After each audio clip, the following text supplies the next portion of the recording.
Hello guys, welcome to the election future. Today, in this video, I will be taking a look at the 2024 electoral map based on the latest poll from all 15 states to see who is the favorite to win election in November. We have a new Selzer poll coming out of Iowa soon, and it'll be interesting to see the results. I expect it to show Trump leading by around 16 points. Alaska is also around a safe margin for the former president. Looking at South Carolina, it's safe, while Illinois, Colorado, Oregon, and Washington are likely states.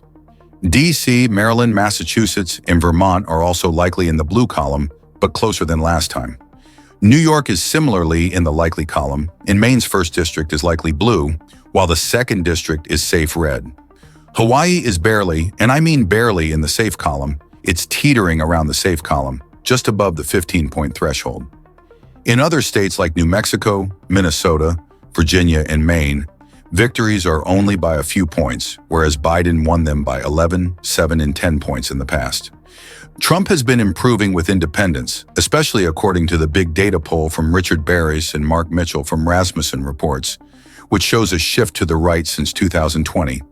Many of these states have significant independent populations, and if the electorates are redder, as I project they will be by about a point, this explains why they're more competitive.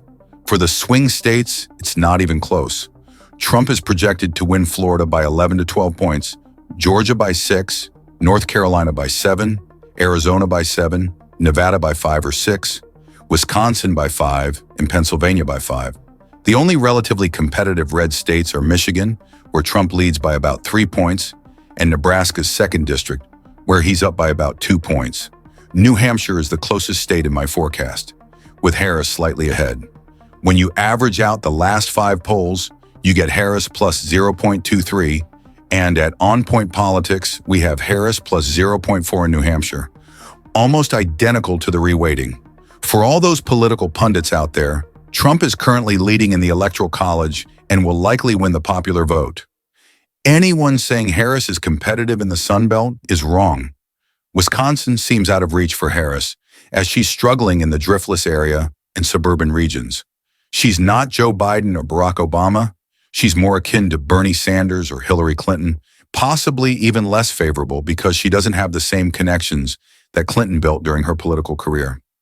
Minority voters, especially those in service jobs, are shifting toward Trump, attracted by his policies such as no taxes on tips and overtime. If Trump follows through with these policies, he could solidify a Republican base among these voters, leading to long-term gains in the Sun Belt for Republicans. If Democrats don't change their approach, the Rust Belt could become a significant problem for them heading into the 2028 election and beyond. Donald Trump is currently ahead of Kamala Harris in the Electoral College vote count by 142 votes. Harris is expected to receive a much-needed boost in New England, starting with the state of Virginia. At this point, Virginia appears to be the most polled state of this entire election cycle, which is quite interesting. Harris leads by 5.3%, but this is not good news for her campaign. Joe Biden won the state by double digits, and polling overestimated Biden's support in the final results. This is concerning because if Harris is only winning by 5% or less, it could mean she's struggling in the outer suburbs around Washington, D.C., which could spell trouble in states like Pennsylvania, Georgia, or Arizona. Don't read too much into this, but it's not a good sign for Harris. Virginia is barely in the likely category for the Democratic Party. There are no polls for D.C. or Delaware. In Maryland, the few polls conducted between Harris, Biden, and Trump suggest that Harris is underperforming Biden's numbers. She's leading by margins ranging from 20 to 32 points, which is still below Biden's 33.2% victory margin, but Maryland will still go Democratic, albeit not by the margin Democrats would hope for. In New Jersey, there are no recent polls, but current data is concerning for Democrats. Biden won New Jersey by a safe margin in 2020, but recent polling between Biden and Trump suggests that the state is competitive, which is why it's listed as a lean Democratic state in this polling video. In Connecticut, there's not much recent polling, but Biden is currently up by about 12%, which falls into a likely margin according to this analysis. Not great when compared to Biden's 20-point win in 2020. Rhode Island also has limited polling, showing Biden up by about 15%, down from his 21-point win against Trump in 2018-2020. This still represents a win for Harris, just not by as wide of a margin. New York, a state where Trump is not expected to win, has shown a surprisingly tight race, with Harris leading by roughly 13%, a significant drop from Biden's 23% margin in 2020. This could be troubling for Democrats, especially when trying to flip House races in areas like Long Island, Staten Island, and Westchester County. It suggests some Democrats are disaffected, which could be a warning sign in states with similar demographics. Massachusetts remains safely Democratic, though slightly under Biden's 33.5% margin over Trump in 2020. Vermont is also safe, with polls showing Harris up by 40%, though this may not be realistic. New Hampshire shows Harris with a 6.6% lead, a reduction from Biden's performance in 2020, but still a solid margin if the polls are accurate. However, 2020 polling had Biden up by 13%, so errors could mean a much closer race. In Maine, the 1st district is safely blue, while the statewide race appears to lean Democratic with some polls showing conflicting results. The 2nd district remains likely Republican due to its rural, working-class demographics that favor Trump. Looking at key battlegrounds, Minnesota, Wisconsin, Michigan, and Pennsylvania, the latter three are especially crucial. In Minnesota, Harris has a 5.5% lead, less than Biden's 7.1% in 2020. This is notable considering her running mate Tim Walz is the state's governor, suggesting she should have a stronger showing. Wisconsin polling has historically been unreliable.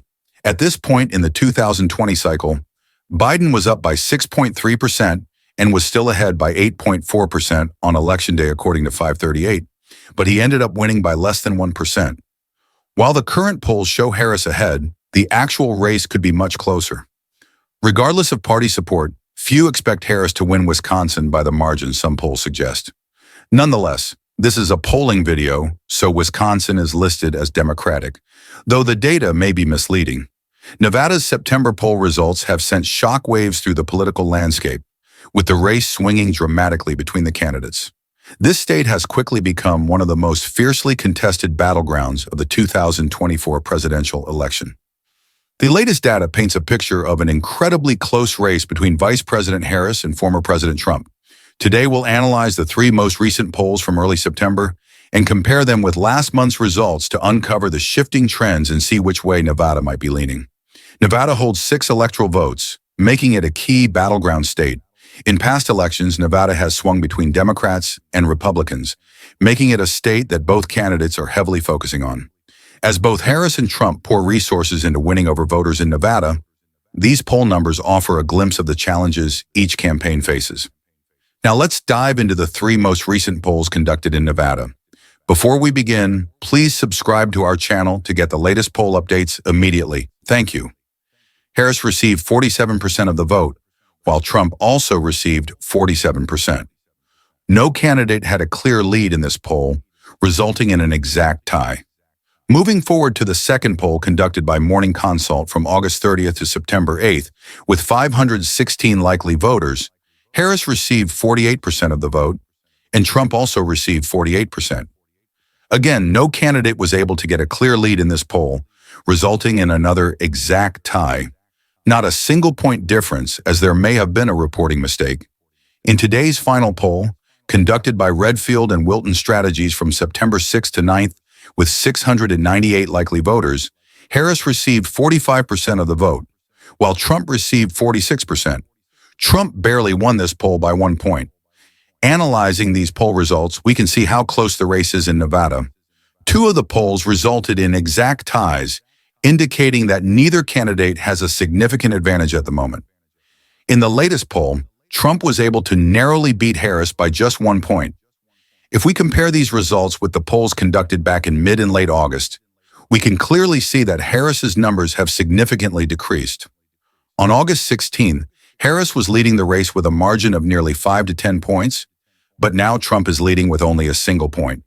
The consistent ties in the Patriot polling and Morning Consult surveys underscore the uncertainty surrounding this battleground state. Both campaigns will need to work hard to mobilize their bases and sway undecided voters in the coming months. Nevada's voters, especially in swing districts, are likely to play a crucial role in determining the state's electoral outcome. Harris's margin has decreased, but her performance has remained steady, with around 45 to 50% in each poll, suggesting she is resonating with key voter demographics in Nevada's urban areas, such as Las Vegas and Reno. Trump, on the other hand, is showing resilience in the states, particularly in more rural areas where his messaging around border security and economic recovery continues to attract the voters. His narrow lead in the Redfield and Wilton polls reflects the competitive nature of the race and shows that despite Nevada's recent Democratic lean, it remains very much play for both parties. Both campaigns are pulling out all the stops in Nevada. Harris has been focusing on economic recovery, healthcare reform, and environmental issues, which are of high concern for voters in the state. Meanwhile, Trump is focusing on law and order and border security, job creation, and deregulation, appealing to the state's rural voters, especially those impacted by industries like mining and agriculture. Additionally, Nevada's growing Latino population, a key demographic, is a battleground in itself, with both candidates fighting to secure their support. With Nevada's economy heavily reliant on tourism, both candidates are framing their economic policies as solutions to rebuilding the state's post-pandemic economy. While the polling data shows a neck-and-neck race, the true outcome remains uncertain.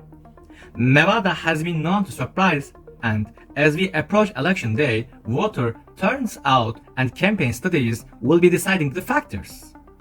This state could easily swing either way, making it one of the most critical battlegrounds in 2024 election. Now, watch any of these videos to learn the polls result of another state. Who do you think that will win the election? Please comment and tell us what do you think. Thank you for watching this video. Please give it a thumbs up and subscribe the election future. See you in next time. Thank you.